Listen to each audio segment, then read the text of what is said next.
Donc tout d'abord, on va rentrer dans le vif du sujet, Rémi. Je vais changer de slide. Tac. Donc, pourquoi est-ce que la certification Qualiopi est un incontournable aujourd'hui pour les organismes de formation? Alors, tout d'abord, c'est obligatoire, c'est-à-dire sans Calliope. Alors, c'est obligatoire pour les organismes de formation qui souhaitent notamment faire du qualifiant et utiliser du financement public qui peut être très divers et varié. Voilà, je pense que parmi vous à distance, vous vous sentez concerné en disant j'utilise du financement Pôle emploi, voilà, du CPF, du Transition Pro, etc., etc. Donc, et puis aussi proposer des formations en alternance, puisque voilà, on a eu aussi l'occasion d'auditer des écoles, des auto-écoles qui sont Calliope elles aussi, tout simplement parce qu'ils prennent du financement CPF et notamment pour toutes les prestations du permis à 0 €, etc., bon, qui ont évolué dans le temps, mais qui sont toujours d'actualité. Ok, super. Est-ce que tu peux nous en dire un petit peu plus concernant du coup tout ce qu'il faut avoir pour passer cette certification? Alors, déjà, ce qu'il faut retenir et peut-être se rappeler, se remémorer, chacun d'entre nous, c'est de se dire que Calliope, c'est donc un incontournable. Parce que déjà, d'une part, ça va permettre de structurer vos pratiques, vos offres de formation, de répondre aux attentes des apprenants en termes de qualité, éventuellement en termes d'innovation. Alors, ce qu'on peut retenir, c'est que Calliope, ça va vous permettre d'utiliser, comme on l'a évoqué, les financements et éventuellement du multifinancement pour monter des dossiers pour les apprenants. Ça permet aux organismes de formation d'avoir une meilleure structuration et d'une amélioration en fait en termes de pratique et notamment de pratique interne, puisque vous savez bien sûr que il va falloir que vous organisiez, que vous centralisiez un certain nombre d'informations. Et puis mettre aussi en place toutes les actions qui vont permettre aux formateurs de se mettre au goût du jour et d'évoluer en fonction des pratiques professionnelles. Ça va être aussi, Calliope va permettre de répondre à des besoins croissants, comme je l'évoquais, et notamment en termes de qualité, puisqu'ils deviennent de plus en plus exigeants. Alors, autant les financeurs sont exigeants, mais autant les apprenants eux-mêmes sont exigeants de plus en plus. Parce que ils vont suivre une formation dans le cadre d'un retour à l'emploi, d'une reconversion professionnelle ou d'une formation initiale. Donc, ils ont des attentes qui sont très particulières. Et puis, on vit dans un monde moderne, fortement digitalisé. Donc, voilà, ils s'attendent à ce qu'il y ait des pratiques qui sortent un petit peu des pratiques qu'ils ont pu vivre en milieu scolaire. C'est aussi un encouragement à l'innovation, j'allais dire, pédagogique, utiliser des nouvelles techniques, des nouvelles méthodes, peut-être de nouveaux outils, utiliser une plateforme avec des outils modernes. Et puis faciliter aussi, voilà, il faut savoir se préparer en fait à passer un audit de renouvellement ou son premier audit Calliope va nécessiter d'avoir une bonne préparation. Donc en fait, c'est vraiment une opportunité de revoir un petit peu son contenu, de revoir son process, d'amélioration et au-delà d'une certification, c'est vraiment une opportunité à saisir. Tout à fait. Et du coup, Rémi, quelles sont les étapes clés pour l'obtenir et la conserver, cette certification? Alors, ça va demander avant toute chose à ce que l'organisme de formation ait une démarche qui soit très structurée et rigoureuse. Voilà, pour rappel, environ 32, enfin il y a 32 critères Calliope. Alors tous les organismes ne sont pas directement concernés par l'intégralité des critères. Il y a des critères qui sont spécifiques au CFA, par exemple. Mais voilà, pour répondre à tous ces critères, il va falloir apporter des preuves, justifier, montrer en fait comment on pratique voilà, l'accompagnement, mais sous un aspect administratif, pédagogique, en termes de qualité, etc. Donc, il va falloir s'organiser en amont, ça va être très important.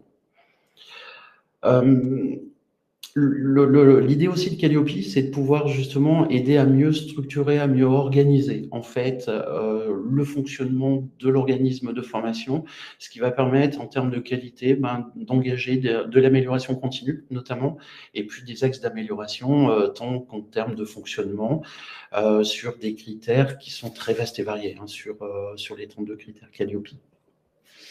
Ok, super.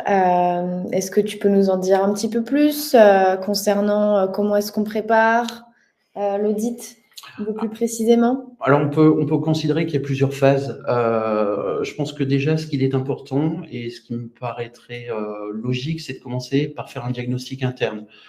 Allez, je commence à regarder quelles sont mes forces, mes faiblesses, j'utilise quel outil, comment je centralise l'information, comment je centralise, comment je traite l'information pour pouvoir ensuite l'utiliser lors de l'audit Calliope. Voilà, les critères qui sont au travers du registre national de la qualité couvrent des aspects sur tout ce qui est information publique, tout ce qui est identification précise, par exemple, des objectifs de formation, l'adaptation du dispositif d'accueil, le suivi des apprenants, l'amélioration continue, jusqu'à la satisfaction, j'allais dire, de l'apprenant, les satisfactions à chaud, à froid. Donc, les critères Calliope couvrent aussi de l'intégralité d'un parcours de formation en amont, j'allais dire, de l'entrée en formation, c'est-à-dire le moment où on va constituer le dossier professionnel, les tests de positionnement et qui vont aller jusqu'à l'étude de la satisfaction à froid qui va se passer quelques semaines, voire quelques mois après l'obtention du diplôme ou la sortie de formation, en tout cas. Ok, super. Merci pour tous ces éléments de réponse. Alors, anticiper, c'est bien, mais voilà, si je me permets, Julie, voilà, c'est de préparer son audit. Donc, une fois qu'on a audité en interne, voilà, les méthodes de fonctionnement, c'est de rassembler, d'organiser justement l'ensemble de toutes ces informations. Peut-être qu'on va utiliser un drive, peut-être qu'on va utiliser, je sais pas, des outils internes, en tout cas, voilà, pour disposer des informations. On sait que parfois, par rapport aux personnes qui sont chargées d'accompagner, j'allais dire, alors commercialement, j'aime pas ce mot, mais voilà, jusque la transition vers les coordinateurs, les formateurs, etc., etc. Et il peut y avoir différentes sources d'informations qu'on va être amené à regrouper. Et parfois, c'est problématique parce que lorsqu'on est en phase d'audit, l'auditeur va dire, pourriez-vous m'apporter voilà, tel élément sur le test de positionnement, par exemple, ou autre chose. Donc, il faut vraiment pouvoir accéder très rapidement à l'information parce que ces journées d'audit sont très denses. 2, 3 jours, voire 4 jours d'audit, voilà, c'est du temps plein et ça mérite un gros travail en amont pour que cet audit se passe dans de bonnes conditions. Et puis, bien sûr, en termes de qualité, d'amélioration continue, c'est de prendre leçon en fait de ce qui a pu se passer lors de l'audit avec l'auditeur, prendre les conseils qu'il a pu donner, et puis engager justement des axes d'amélioration, que ce soit sur tous les aspects pédagogiques, mais aussi les aspects administratifs, le suivi, l'individualisation. Éviter le décrochage, l'abandon, qu'est-ce qu'on peut mettre en place en termes d'action, etc., etc. Donc, ça demande autant du travail en amont, pendant, et puis surtout après, puisqu'il y a les audits de renouvellement. Ok, super. Merci beaucoup, Rémi. On va lancer un petit sondage. On aimerait savoir si vous avez déjà passé un audit Calliope. Oui, non, ou est-ce que vous êtes justement en train de le préparer pour le passer prochainement? On va vous laisser répondre pendant un petit moment. Et ensuite, on pourra passer à la prochaine étape de notre webinaire qui sera du coup comment adapter vos processus pour optimiser vos formations. Et avant ça, on va vous parler un petit peu de comment est-ce qu'on simplifie la préparation de l'audit.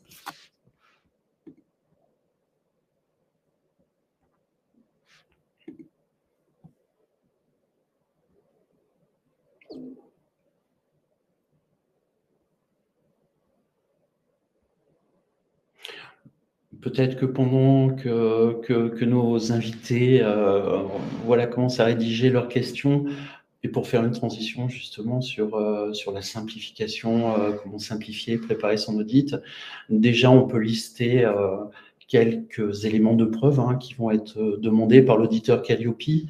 On peut penser au programme de formation, comme je l'évoquais tout à l'heure, les tests de positionnement. Ça peut être des supports pédagogiques. Pour certains d'entre vous, ça vous interpellera peut-être le tableau croisé des compétences. Les évaluations, comme les modalités d'évaluation, les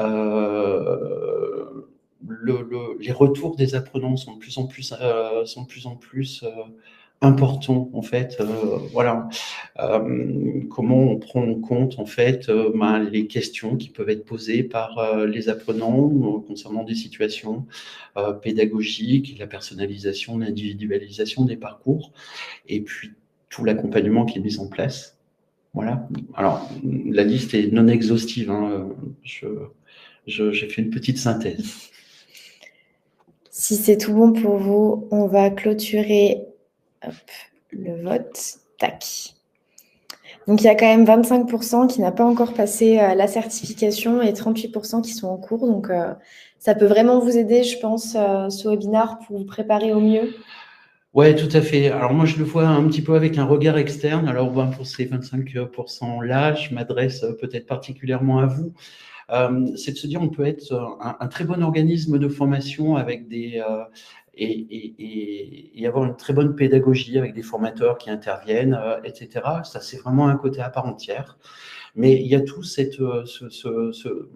côté Calliope qui va encadrer, justement, entourer tout ça. Donc, il va falloir commencer par faire voilà, une analyse de pratique, comment j'organise en fait la centralisation des informations, quelles sont les informations que je vais transférer de la commercialisation à la pédagogie, de la pédagogie au suivi facturation.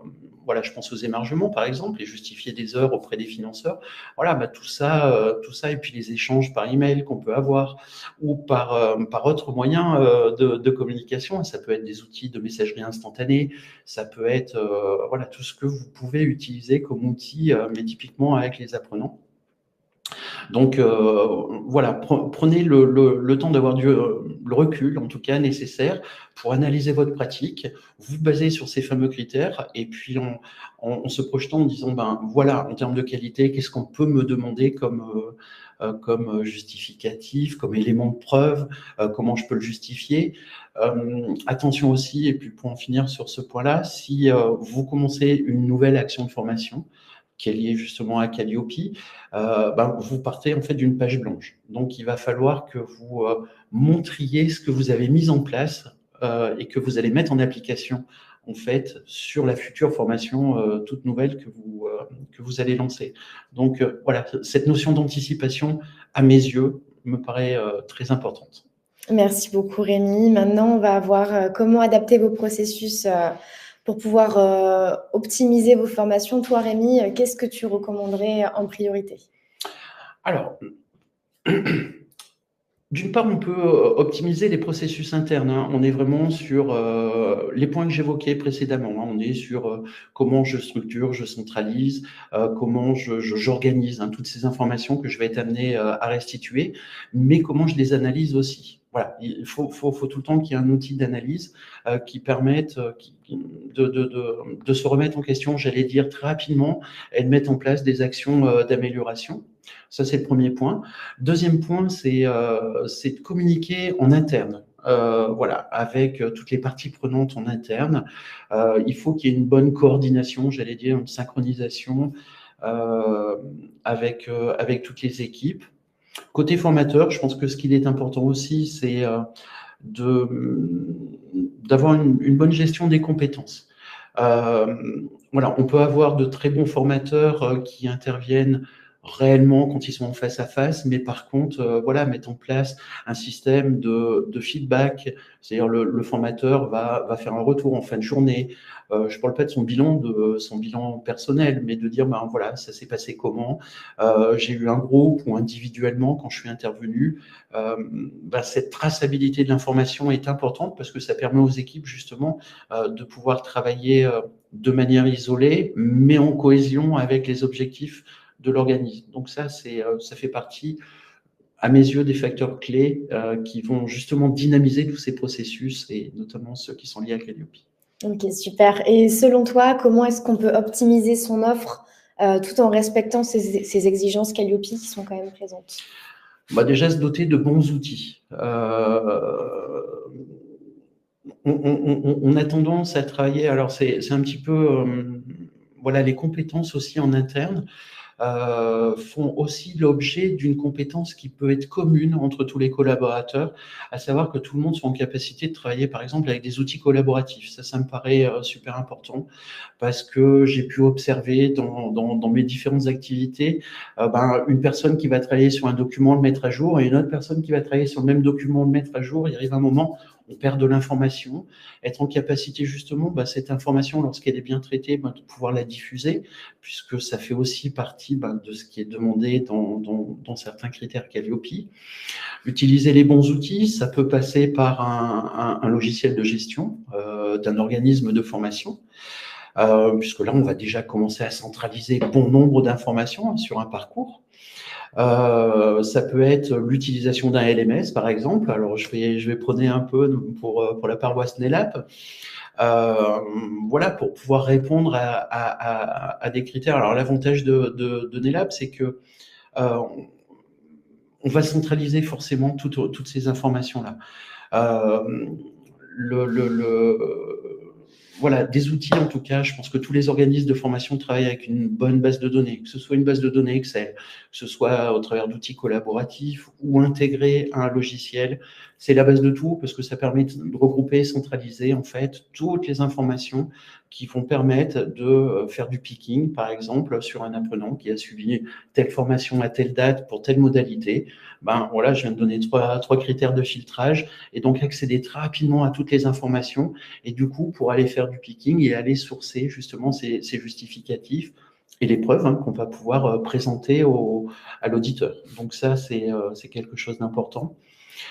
Nous, chez NELAP, on propose un outil qui met à disposition des contenus pédagogiques, des formations complètes. Donc l'apprenant a la possibilité de suivre intégralement sa formation sur la plateforme, mais il y a forcément un aspect back-office. Et le côté back-office, peut-être que je vais interpeller des responsables d'organismes ou des coordinateurs, par exemple. J'ai besoin de quoi? J'ai besoin de saisir un apprenant, j'ai besoin de créer une session de formation. Qu'est-ce que j'ai besoin comme information? Dans une session de formation, je vais relier un référent, un coordinateur. C'est celui qui va être amené à traiter toutes les questions qui sont posées sur un cours, par exemple. Donc, comme dans une situation physique, en fait, d'une animation classique en présentiel, là, l'apprenant va pouvoir poser des questions sur un cours, et donc va avoir une réponse. Ces informations, elles sont centralisées. C'est ce que chez NELAP, on appelle le DSA, c'est le dossier de suivi de l'apprenant, qui permet de centraliser tous les émargements, par exemple, donc les preuves, les preuves qu'ils ont bien suivi le cours. Pour les e-learning et ceux qui travaillent en autonomie, ça va être les temps de connexion, les QCM qui ont été réalisés, qui vont permettre l'auto-évaluation de l'apprenant. Donc là, indirectement, je suis en train de vous citer des critères en lien avec Calliope. Il va y avoir des mises en situation pratiques, par exemple, où l'apprenant va être incité à déposer des travaux qui vont être réceptionnés par un formateur qui va pouvoir évaluer justement l'acquis sur ce cas pratique qui va venir valider, par exemple, un module, une thématique dans un parcours de formation. On dispose, donc on a les QCM sur la partie plutôt au niveau des parcours de l'apprenant, l'assiduité, comme je le disais, l'émargement, les temps de connexion, le score réalisé au QCM, la possibilité de refaire un QCM à tout moment et donc d'augmenter son score. Donc là aussi, on a une traçabilité dans ce dossier de suivi de l'apprenant, mais aussi un outil de pilotage pour l'organisme de formation, parce qu'il va pouvoir rédiger des comptes rendus. Lors d'entretiens individuels avec le tuteur, avec l'apprenant, à quel moment, quelle modalité, de mettre en place des plans d'action. Donc, toutes ces informations-là sont consignées. L'outil NELAP intègre un autre outil de communication en interne, ce qui fait qu'il peut y avoir donc des messages privés ou des messages publics qui sont adressés aux apprenants. permet donc de donner la preuve qu'on a bien informé, personnalisé l'information par rapport à un parcours. On parlait tout à l'heure de la satisfaction, des besoins de l'apprenant en termes de qualité, mais c'est aussi un peu important pour l'organisme de formation, parce qu'il va remettre en question sa pédagogie, ses contenus, etc. Donc l'outil intègre la possibilité pour chacun des apprenants de mettre une note et de donner un avis sur un cours. Et là, en termes d'amélioration continue, en tout cas, ça nous permet de monitorer, nous, de notre côté, l'amélioration continue. Est-ce que c'est plutôt une amélioration visuelle au niveau des informations qui sont proposées donc, dans chacun des cours, etc. Et donc, on fait progresser tous nos contenus en tenant compte justement de ces avis et c'est super important. C'est super, en tout cas, c'est très précis comme description. Maintenant, du coup, on va peut-être passer à la suite. Il ne va pas nous rester beaucoup de temps pour les questions. On va peut-être essayer d'accélérer un tout petit peu. On en a déjà un petit peu parlé, mais est-ce que tu peux nous en dire un petit peu plus sur toute la partie renforcement de l'offre grâce au contenu, justement? Alors, renforcer l'offre, c'est là on est beaucoup plus en fait dans le contenu pédagogique. Alors, vous savez, je pense en tant qu'organisme de formation, puisque vous mettez en place les parcours. Alors, c'est le parcours avec le programme de formation, les tests de positionnement, etc. Mais vous allez aussi avoir vos contenus de formation. Le formateur va avoir donc son programme, son scénario pédagogique, il doit atteindre des objectifs.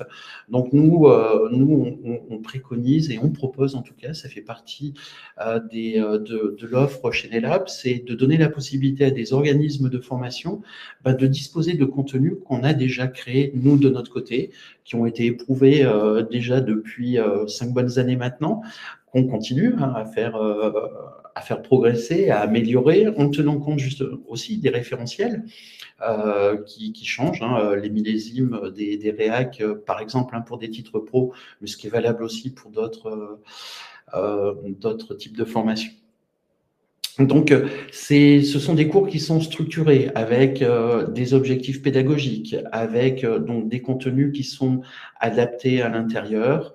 Ça va être une durée. On va indiquer à l'apprenant la durée, le temps de travail sur ce cours. On va leur indiquer quels sont les types de modalités. Donc, c'est un apport théorique, un petit peu comme on peut le faire en présentiel, mais c'est aussi des mises en situation d'exercice. Petits exercices très courts, favoriser l'ancrage justement des notions et commencer à inciter la mise en pratique. Un QCM qui va venir valider les connaissances qui doivent être importantes, qui doivent être retenues par l'apprenant. La possibilité, comme je vous disais, de mettre des avis et de mettre des notes. Des chapitres, donc une structure chapitrée qui sont clairs. Chacun de nos chapitres vont proposer du texte, des images, des illustrations, des explications, mais chacun des chapitres dispose d'une vidéo en fait, qui ne va pas être une relecture du chapitre ou du cours, ça va être justement un formateur qui a exercé le métier en général, qui va pouvoir donner des explications, des illustrations et d'aller un petit peu plus loin en fait dans les notions pour justement une meilleure intégration des notions et surtout pour une mise en pratique professionnelle qui est favorisée en tout cas au travers de nos contenus. Ok, super. Merci beaucoup Rémi pour tous ces points évoqués. Est-ce que tu peux conclure brièvement quels sont pour toi les points clés pour réussir sa certification? Être bien organisé, anticiper, comme je l'évoquais tout à l'heure, vraiment anticiper, avoir une bonne lecture des critères. Bon, je sais qu'il y a des prestations qui permettent d'être accompagné, coaché, justement pour se préparer. C'est pas forcément obligatoire, tout va dépendre de la complexité en fait, j'allais dire des offres de formation. De la typologie, etc. Bon, il y a plein de paramètres qui font que, surtout être bien organisé, disposer des bons outils, peut-être anticiper aussi les outils qui vont permettre d'avoir une meilleure organisation. Voilà, comme l'outil, hein, je parlais du DSA tout à l'heure, mais vraiment un tableau de bord, puisque la plateforme, elle permet vraiment d'avoir un tableau de bord, de filtrer très rapidement l'info. Donc, peu importe l'outil qui est utilisé, voilà, c'est forcément primordial, savoir bien centraliser ces informations. Voilà. Et puis d'envisager, renouveler en permanence sa créativité en termes d'engagement. L'engagement de l'apprenant dans son parcours, voilà, l'individualisation qui devient de plus en plus important, hein, voilà, pour celles et ceux qui répondent à des appels d'offres. On voit que la notion d'individualisation est importante, et puis on voit aussi que l'utilisation des outils numériques et éventuellement du travail à distance et en autonomie. Voilà, qu'est-ce qui est favorisant là-dessus? D'autant plus qu'il va falloir donner les justificatifs après lorsqu'on est audité par Calliope. Donc, c'est vraiment être bien outillé, anticipé et être proactif, en fait. Voilà, je résume vraiment beaucoup le process. Ok, super, merci beaucoup Rémi. On dépasse un tout petit peu sur le temps. Si jamais vous avez des questions que vous voulez nous poser avant qu'on clôture, on a un tout petit peu dépassé, mais on a le temps de répondre à quelques questions si vous en avez. Et si jamais vous pouvez nous contacter, il y a des petits call to action, normalement, si vous scrollez un tout petit peu vers le bas, juste en dessous, pour nous recontacter, voir une petite vidéo qui présente un petit peu ce qu'on fait. Vous avez aussi nos réseaux sociaux, si jamais vous voulez voir un petit peu plus. Il y a plus d'explications aussi sur notre site, sur nos réseaux, sur tout ce qu'a évoqué Rémi, sur notamment le dossier de suivi de l'apprenant, les tableaux de bord, tout ça. Le tableau de bord, on n'en a qu'un Oui, seul, le mais tableau de bord. Qui est énorme. Voilà, qui en fait en regroupe plusieurs. Tout à fait. Donc voilà, si vous avez des questions, n'hésitez pas. Ou si on a été très clair aussi, c'est aussi très possible. En tout cas, je l'espère. Je l'espère. Un autre conseil, tenez-vous à jour parce que sur les critères Calliope, on est en version 9 et je me dis que de temps passé depuis quelques années, 9 versions en 4 ans. Voilà, à peu près, si j'ai bonne mémoire, ça veut dire que les critères sont remis à jour très régulièrement, peuvent se renforcer, donc soyez aussi proactifs là-dessus. Ça fait partie des conseils qui sont importants.